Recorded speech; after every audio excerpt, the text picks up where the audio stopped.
اچھا سر، اسی سے ملتا جلتا سوال ہے جو کہ ہمارے پاس اہل سنت عام لوگ بھی کرتے ہیں اور مفتیان کرام وغیرہ بھی کرتے ہیں، مناظر بھی کرتے ہیں. وہ کہتے ہیں یار شیعہ ہم پہ چڑھ جاتے ہیں جناب اس معاملے میں کہ بھائی دیکھو آپ لوگ تو غیر معصوموں کو مان کے آپ نے دین کا جنازہ نکال دیا، اپنا بیڑا غرق کر بیٹھے ہو. آپ کی کوئی چیز صحیح نہیں ہے کیونکہ آپ دین ہی غیر معصوموں سے لے رہے ہو. اب وہ یہ کہتے ہیں کہ بھائی مسئلہ یہ ہے کہ پریکٹیکلی ریئلٹی یہ ہے کہ شیعہ کا بھی سارے کا سارا دین ہی غیر معصوموں سے آیا ہوا ہے. وہ کیسے آیا ہوا ہے؟ ابھی آپ دیکھیں اس مثال میں وہ کہتے ہیں جی ایک طرف شہید وہ ہے کہ جو امام زین العابدین کا بیٹا ہے، دوسری طرف وہ بندہ ہے جس کے نہ نسب کا پتہ، نہ جس کا جناب اس طرح سے کوئی معصومیت والا مسئلہ، نہ اس کا کوئی باپ معصوم، نہ بھائی معصوم، نہ کوئی دوائی کسی کا نہیں. اب تم بھی غیر معصوم سے دین لے رہے ہو. جبکہ دوسری طرف وہ کہتے ہیں کہ اب اس کی اپنی مثال لینے کہ امام حسن عسکری کے وقت میں یہ بھی میں نے دیکھا کہ یہ اینٹی شیعہ ویب سائٹوں پہ بھی یہ چیز دی ہوتی ہے. وہ کہتے ہیں کہ امام حسن عسکری علیہ السلام کا جو سگا بھائی ہے، امام علی نقی کا سگا بیٹا ہے، وہ کہتا ہے کہ میرا بھائی جو ہے وہ لفظ فوت ہو گیا. اور وہ بندے کہ جو اس خاندان کے ہی نہیں، پتہ نہیں کس کس نسب سے ہیں وہ لوگ، وہ کہتے ہیں کہ جناب نہیں وہ امام مہدی تک غیبت میں چلا گیا.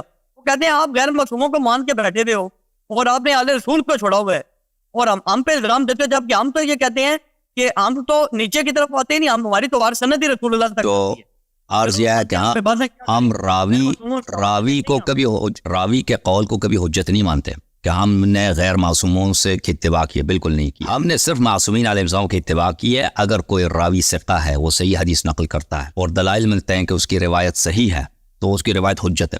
ٹھیک ہے نا؟ پھر ہم نے اس کو راوی کا قول نہیں لیا. جیسے رسول صلی اللہ علیہ وسلم کا سنت کوئی نقل کرتا ہے، اگر ہمیں شک ہے کہ یہ پیغمبر کا قول ہے یا نہیں، ہم اس کو نہیں لیتے بھائی. لیکن ہمیں جب یقین ہو جاتا ہے، دلیل مل جاتا ہے کہ یہ بھائی یہ نبی صلی اللہ علیہ وسلم کا قول. نبی صلی اللہ علیہ وسلم کا قول کیسے پتہ چلا؟ کسی نے روایت کیا نا، کسی نے روایت کی تبھی پتہ چلا. ہمارے پاس علم غیب تو نہیں ہے. ابھی آپ بولو کہ بھائی تم نے غیر معصومین کی اتباع، بالکل ہم نے نبی صلی اللہ علیہ وسلم کی اتباع کی. جب ہمیں صحیح حدیث ملتا ہے کہ رسول اللہ صلی اللہ علیہ وسلم کا نماز اس طرح ہے، ان کا وضو اس طرح، ان کا امر اس طرح، ان کا نہی اس طرح ہے، تو پھر ہم راوی کا یہ نظریہ نہیں ہے کہ ہم نے راوی کو اپنا امام بنا لیا ہے. بالکل نہیں، ہم نے رسول صلی اللہ علیہ وسلم کو مانا ہے. ٹھیک ہے نا؟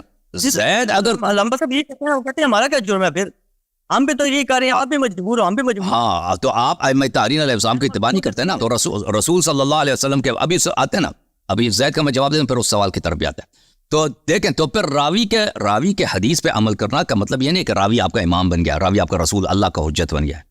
راوی جب تک وہ حدیث نقل کر رہا ہے، وہ سچ کہہ رہا ہے، وہ بالکل اس کی روایت صحیح ہے، اس کی روایت حجت ہے، اس کا اپنا کوئی نظریہ ہے، اس کا اپنا کوئی فعل ہے، خطا ہے، صحیح، اس سے ہمیں کام ہی نہیں ہے بھائی راوی سے. ٹھیک ہے؟ اچھا، اب روایات کیوں صحیح ہیں، کیسے ہمیں یقین آ جاتا ہے کہ یہ روایت صحیح ہے، وہ الگ بحث ہے. لیکن ہم صرف روایت کو، معصوم کے کلام کو حجت مانتے. اب اگر ایک شخص زید مومن طاق جو بھی کہہ دے، اس کی کوئی فعل ہماری جو حجت نہیں ہے، لیکن اگر وہ امام معصوم علیہ السلام سے کوئی بات نقل کرتا ہے تو وہ حجت ہے. اب زید اگر کوئی امام علیہ السلام کا بیٹا بھی ہے، امام علیہ السلام کا سکا بھائی بھی ہے، اگر وہ، لیکن زید سکا بھائی نہیں تھا، سوتیلا بھائی، اگر وہ کوئی غلط بات کہتا ہے نا، غلط بات غلط ہے. آپ چاہے رسول صلی اللہ علیہ وسلم کے چچے ہوں، جیسے ابو لہب تھے، ٹھیک ہے نا، آپ جیسے مثلا امیر المومنین علیہ السلام کے صاحبزادے ہوں یا ان کے پوتے ہوں یا ان کے پر پوتے ہوں، اگر غلط بات آدمی بات کرتا ہے نا، وہ غلط ہے. معصومین ہمارے پاس صرف 14 ہیں بھائی ہمارے مذہب، ان کا ہر فعل ہر قول حجت ہے. ان کے علاوہ ائمہ اطہار علیہ السلام کے بیٹے ہیں، بیٹیاں ہیں، ان کے رشتہ دار ہیں، غلط کہہ سکتے ہیں، یہ جھوٹ کہہ سکتے ہیں، جھوٹی ادعا کر سکتے ہیں، مال لوگوں کا مال کھا بھی سکتے ہیں. سنیں نا، اس طرح نہیں کہ سب اس طرح ہے، لیکن کوئی گارنٹی نہیں ہے کہ اگر کوئی وہ بالکل کیونکہ اس لیے کہ اس خاندان سے وہ جو بھی کہہ دے وہ صحیح ہے. نہیں جی بھائی، اس طرح ہے نہیں بھائی. اس طرح تو نہیں کہ وہ جو بھی ائمہ طاہرین علیہ السلام کے نسل سے جو بھی ادعا کرے، امامت کا ادعا کرے، پھر بھی ہم اس کی تسلیم، اب صادق امام کی تکذیب کرے، پھر بھی ہم اس کو مان. یہ اللہ اور رسول صلی اللہ علیہ وسلم کا فرمان نہیں ہے. رسول اللہ صلی اللہ علیہ وسلم نے کبھی نہیں کہا کہ میرے نسل سے جو بھی آئے گا وہ وہی اس کی بات تم نے ماننی ہے. رسول اللہ صلی اللہ علیہ وسلم نے فرمایا کہ میرے نسل سے جو اوصیاء آئیں گے، جو حجج آئیں گے، اور وہ صرف 12 امام ہیں، ان کی آپ نے تصدیق اتباع کرنی ہے. ٹھیک ہے نا؟ اب آتے ہیں جعفر کذاب کی طرف. تو جعفر جو تھے وہ شراب تو وہ پیتے تھے، نماز تو وہ نہیں پڑھتے تھے نا. یہ بھی تو تاریخ ہے. وہ اپنے بھائی کے میراث پہ ایک حدیث، 2 حدیث تو نہیں، زیادہ حدیث ہے نا. اس کی تعریف میں تو کوئی حدیث تو ہے نہیں نا. جس نے اس طرح تو نہیں تھا کہ نزاع تھا ان کے اور دوسروں کے درمیان، ان کے مخالفین پہ ان پہ نزاع. ان کے والد صاحب کے، ان کے دادا کے جو اصحاب تھے انہوں نے نقل کیا، جو ان کے معتمدین تھے انہوں نے نقل کیا کہ نماز نہیں پڑھتے تھے بھائی، یہ شراب، یہ بلکہ امام زمانہ علیہ السلام کی حدیث ہے کہ نماز نہیں پڑھتا، شراب پیتا ہے. ٹھیک ہے نا؟ اور اس کو کس چیز کی فکر ہے؟ اس کے بھائی صاحب دنیا سے گئے نا، آپ کے بھائی صاحب کہتے ہیں کہ کیونکہ جناب اثنا عشری کی پورے دیوار گئی ہے تو اس پہ جناب نہیں، یہ صرف ایک ادعا ہے نا، وہ دکھائیں نا دیکھیں شیعہ اس زمانے میں موجود تھے، ائمہ طاہرین علیہ الصلوۃ والسلام کے اصحاب موجود تھے، جو ان کے والد صاحب ہیں، جو امام ہادی علیہ السلام ہے، یا امام جواد علیہ السلام کے اصحاب ہیں، امام رضا علیہ السلام کے اصحاب، بڑے بڑے علماء تھے اس زمانے میں جو ان کے اصحاب رہ چکے ہیں، ان کے راوی حدیث ہیں. وہ جب نقل کرتے ہیں کہ بھئی یہ آدمی ایسا صحیح آدمی نہیں ہے، ان کے والد صاحب ان کے مرنے سے پہلے ان کے والد صاحب نے خود ان سے برات کا اظہار کیا تھا کہ ان کی میرے بعد اس کی بات پہ توجہ نہیں کرنا آپ نے. اور پھر وہ کیا کرتا تب، اس کے لیے بڑا موٹیویشن یہ تھا کہ اس کے بھائی اس دنیا سے گئے ہیں، ان کی بہت جائیداد ہے، جائیداد پہ قبضہ کیا جائے. اگر وہ یہ کہہ دیں کہ میرے والد کا کوئی بیٹا ہے ہی نہیں تو میراث اس کو ملے گا نا، اگر بیٹا ہے تو اس کو کچھ نہیں ملے گا نا. دربار میں تو اسی لیے گیا تھا، شہادت دے رہا تھا کہ میرے بھائی کا بیٹا نہیں تاکہ وہ میراث مل جائے. تو ایسے صورتحال میں دیکھیں دنیا میں جھوٹے لوگ ہوتے ہیں. دیکھیں حضرت یوسف علیہ السلام کے کتنے بھائی تھے، وہ کتنے بھائی تھے آپ بتاؤ نا بھائی، کیوں چپ ہے؟ صحیح بیٹے ٹوٹل تھے نا 11 بھائی، 11 بھائی تھے نا. اور یعقوب علیہ السلام کی نبوت میں کوئی شک ہے؟ یعقوب علیہ السلام کی نبوت میں شک ہے؟ وہ یعقوب کس کے بیٹے ہیں؟ اسحاق علیہ السلام کے بیٹے ہیں، ان کی نبوت میں بھی شک نہیں. وہ ابراہیم کے ایسا شریف نسب اس زمانے میں دنیا میں کسی کے پاس تھا بھائی اس زمانے میں ایسا شریف خاندان جو یعقوب کا خاندان ہے؟ اس طرح تو نہیں. یہ سب معجزات میں پلے بڑے لوگ ہیں. یہ ایسے بیٹے ہیں جو یہ آنکھ سے کھولتے ہی معجزے اور انبیاء علیہ السلام کی صحبت پائی. انہوں نے کیا کیا یوسف کے ساتھ؟ یوسف کو مار کے نا کنویں میں ڈال دیا، اس کی قمیص اتار کے اس بیچارے کو ننگا کر دیا، قمیص اس کا خون میں ڈال کے والد کے پاس لے گئے کہ آپ کے بیٹے کو کس نے کھایا؟ جانور نے کھایا. وہ والد صاحب ان کے روایت میں 70 سال روتے رہے. آپ کے کتب میں نے دیکھا 120 سال یا 70 سال اس طرح روتے رہے، آنکھیں ان کی نابینا ہو گئی. وہ یوسف کے بھائیوں نے رحم کیا اپنے والد پر، آخر تک انہوں نے نہیں بتایا کہ یوسف زندہ ہے. آخر تک وہ بتا دیتے نا والد نابینا ہو گیا بیچارہ، مرنے والا ہے. کہتا ہے تاللہ تذکر یوسف، ابھی تک آپ یوسف کو یاد کر رہے، یوسف کو یاد کرنا چھوڑ دو. وہ بیچارہ نابینا بوڑھا ہو گیا، اس کو ابھی معاف نہیں کر رہے. تو اب کہہ دو کہ اس طرح تو یعقوب نبی نہیں تھا جی، کیونکہ 11 بیٹے نے جب ان پر رائے، اس طرح کوئی نبی کے ساتھ کوئی کرتا ہے بھائی؟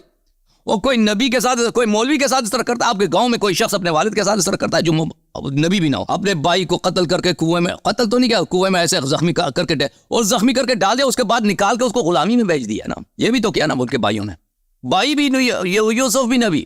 ٹھیک ہے، اب کہہ دو کہ بھائی یوسف علیہ السلام جو ہے وہ بھی نبی تھے، نہ یعقوب بھی نبی نہیں تھے، کیونکہ ان کے 11 بھائیوں نے شہادت دی ہے، ان کی عملی شہادت موجود ہے کہ یہ لوگ نبی نہیں ہیں.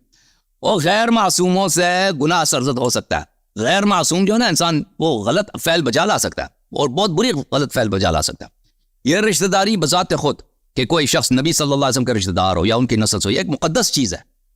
لیکن اس طرح نہیں ہے کہ اگر کسی کے پاس یہ مقدس رشتہ ہے وہ غلط نہیں کر سکتا ہے، غلط بات نہیں کر سکتا ہے، یا وہ غلط عقیدہ نہیں رکھ سکتا ہے، غلط ادعا نہیں کر سکتا. جی سر بولے مزید.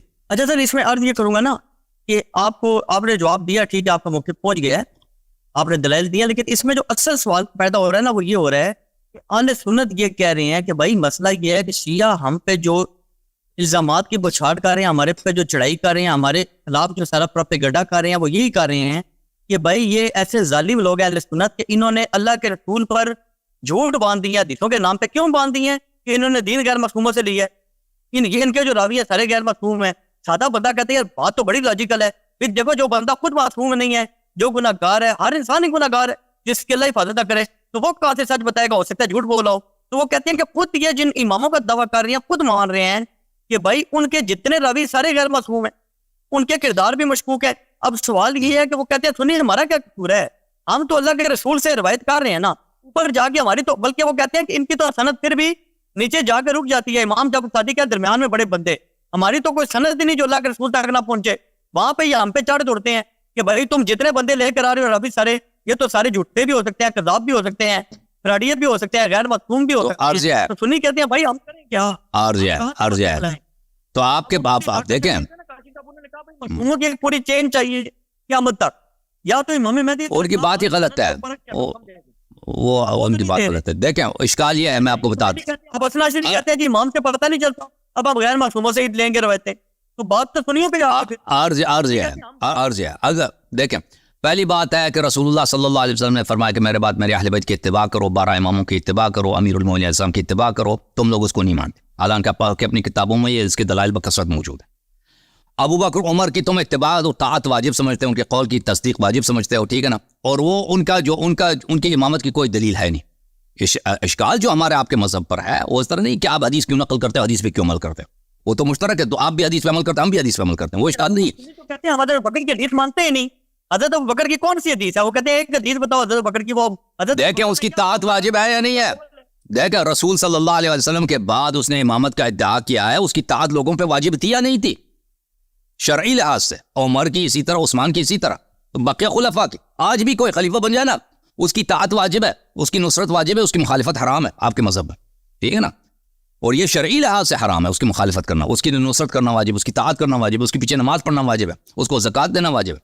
یہ اللہ اور رسول کی شریعت نہیں ہے. پہلی بات یہ جو اللہ اور رسول کی جو شریعت ہے کہ وہ معصومین کے اتباع کیا جائے. اب جہاں تک حدیث کا تعلق ہے, اگر اس طرح ہوتا نا دنیا میں کہ یہ حدیث پڑھا ہے بھائی, یہ حدیث کی کتاب ہے, ہمیں پتہ ہی نہیں چلتا جی, ہمیں پتہ ہی نہیں ہے کہ یہ واقعا معصوم کا قول ہے یا نہیں ہے. کچھ لوگ مجہول لوگوں نے روایت کیا, ٹھیک ہے نا, پتہ نہیں یہ ہے سچ ہے یا سچ نہیں. یہ شیعہ علماء کا یہ عقیدہ ہے, جیسے آپ لوگوں کے علماء کا عقیدہ ہے نا کہ یہ حدیث ہے, پتہ ہی نہیں چلتا جی یہ اللہ نے فرمایا نہیں, بس یہ کتاب میں موجود ہے, اس نے فلانے نے فلانے سے روایت کیا.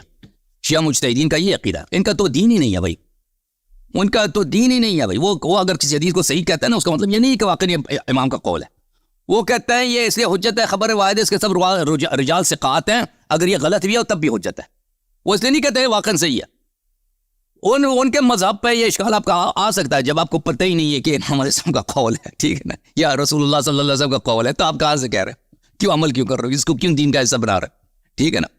وہ جو تم کہتے ہیں فلولا نفر من كل فرقة منهم طائفة ليتفقهوا في الدين, یہ خبر واحد کی حجت کی دلیل ہے. یہ کہہ لے کہانی ہے, ایک بکواس ہے.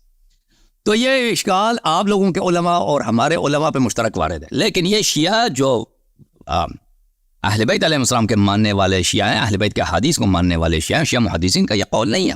شیعہ احادیث کو اس طرح نہیں ہے کہ مجہول ہیں کہ بھئی اس کے راوی پتہ نہیں کون ہے. شیعہ احادیث نہایت ہی علمی طریقے سے, امانت کے طریقے سے لکھی گئی ہیں اور آج تک ہمارے پاس موجود ہے. اور یہ سب روایات اس طرح صحیح نہیں ہے کہ یہ صرف اس کے رجال سے قاطع نہیں, یہ اس لیے صحیح ہیں کہ واقعاً یہ ائمہ طاہرین علیہ السلام کے اقوال ہیں. تو اس لیے ہمیں دنیا میں ہر چیز کے لیے معصوم اس کا راوی ہونا ضروری نہیں ہے, ٹھیک ہے نا.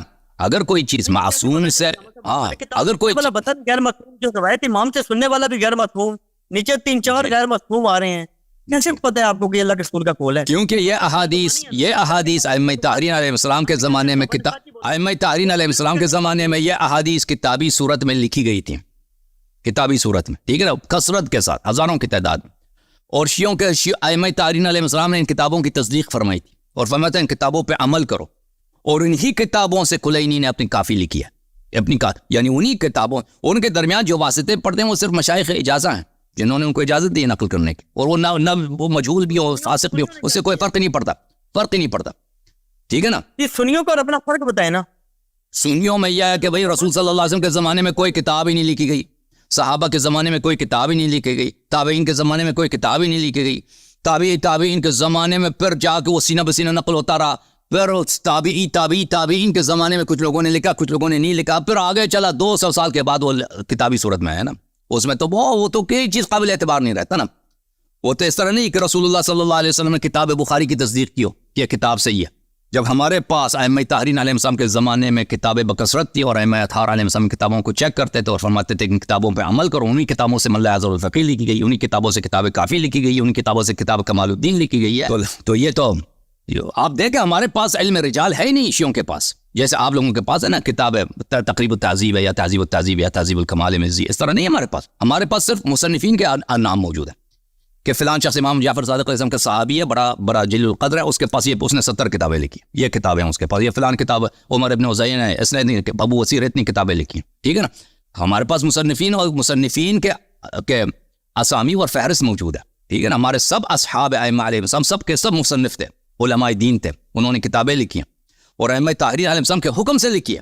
انہوں نے فرمایا تھا کہ کتابیں لکھو کہ ہم تمہارے درمیان نہیں ہوں گے, تمہیں اس کی ضرورت پڑے گی, ٹھیک ہے نا. تو ائمہ طاہر علیہ السلام نے اپنے بعد والے نسلوں کے لیے یہ اہتمام کیا تھا کیونکہ ان کو پتہ تھا کہ 12ویں امام غیبت میں ہوں گے اور شیعوں کو کتابوں کی ضرورت ہوگی. جی سر صحیح ہے. نہیں, یہ ائمہ اہل بیت کے زمانے میں یہ کتابیں تھیں جو آپ کے حدیث بالکل بے شمار.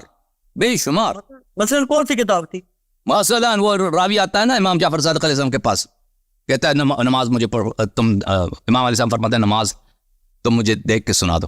وہ کہتا ہے میں نے نماز کتاب ہے سجستانی کی کتاب سے میں نے پڑھ کے سیکھا تھا, تو میں نے وہ نماز امام علیہ السلام کو پڑھ کے سنایا.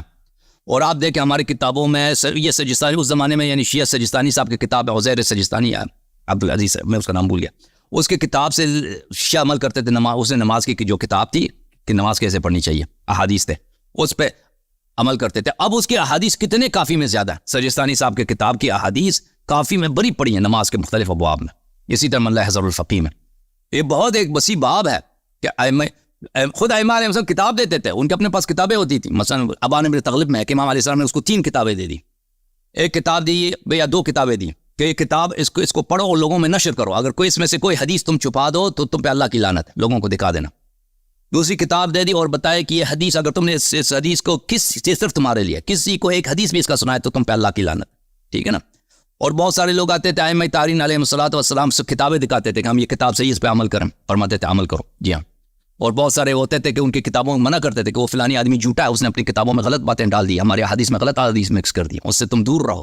یہ ایک بہت وسیع باب ہے, اس پہ میں نے اتنے لیکچر دیے ہیں عربی زبان میں, فارسی زبان میں, کہ شیعہ حدیث کیوں صحیح ہیں, ٹھیک ہے نا. شیعہ حدیث کیوں صحیح ہیں. یہاں پہ 2 منہج ہے شیعہ حدیث کے معرفت کے لیے. ایک منہج ہے اہل سنت کی جو مشہور ہے, جو شیعہ اہل سنت کے محدثین بجا لاتے ہیں نا کہ یہ حدیث لے لیتے ہیں, اس کا سند لیتے ہیں کہ یہ کس نے فلانے نے کلان سے روایت کی, اس کی جرح تعدیل کرتے ہیں تو حدیث یا صحیح بچ جاتی ہے یا ضعیف ہو جاتی ہے. تو یہ منہج شیعہ علماء میں بہت مقبول ہے, شیعہ علماء میں, اور یہ صرف تقلید کے بنا پر انہوں نے جماعت اہل سنت سے لی ہے. ہمارے قوم کے علماء یا نجف اشرف کے علماء یہ انہوں نے یہ ہر مسئلے میں اہل سنت کے مقلد ہیں. ان کا فقہ اہل سنت کا فقہ ہے, ان کے علم اصول اہل سنت کا اصول ہے, ان کے تفسیر اہل سنت کی تفسیر ہے, اور ان کا علم جرح تعدیل علم رجال بھی اہل سنت کی ہے, ان سے لی ہوئی ہے. سب کچھ انہوں نے ان سے لی ہوئی ہے, اور یہ شیعہ عوام ان باتوں کو نہیں جانتے. لیکن جب آپ شیعہ محدثین کے کتب میں چلے جاتے ہیں تو یہ بات بالکل ایک باطل بات ہے. جو منہج شیعوں کا ہے وہ یہی ہے کہ شیعہ ائمہ اطہار علیہ السلام نے خود کتابیں لکھائی ہیں, ان کے سب شاگرد مصنف تھے. شیعہ محدثین نے کبھی علم رجال تعلیف ہی نہیں کیا, علم رجال ہے ہی نہیں شیعوں کے پاس. علم مصنفین علم کتب ہے, ٹھیک ہے نا, ان کے فہارس موجود ہے. اور شیعہ علماء کتب سے روایت کرتے تھے, نہ سینہ بسینہ. اللہ آپ کو عزت دے. Thank you sir. اور کوئی سوال ہے آپ کے پاس؟ آپ کی کتابوں میں جو کچھ بھی ہے, مطلب ہے کہ آپ کی کتابوں میں جو کچھ بھی ہے سب کچھ صحیح مانا جو ائمہ اطہار علیہ السلام کی شاگردوں کی کتابوں سے, اور یہ ہماری کتابوں میں ایسے احادیث ہیں وہ بہت بخوبی پتہ چل جاتا ہے کہ انہوں نے اہل سنت کی کتابوں سے لی ہے, ٹھیک ہے نا. کسی مسئلے پر اس پتہ چل جاتا ہے وہ راوی جو ہے وہ اہل شیعہ روات میں سے, شیعہ مصنفین میں سے نہیں ہے, وہ پتہ چل جاتا ہے. لیکن صرف وہ احادیث جو شیعہ کتب سے لی ہیں, اہل بیت علیہ السلام کے اصحاب کے کتب سے لی, وہ سب کے سب صحیح ہیں. اگر وہ اس طرح کوئی حدیث ہے جو ان کے کتب میں سے نہیں ہے, وہ پتہ چل جاتا ہے وہ صحیح نہیں ہے. اللہ آپ کو بہت عزت, بہت مہربانی, تشریف لانے کا بڑا شکریہ. Thank you sir.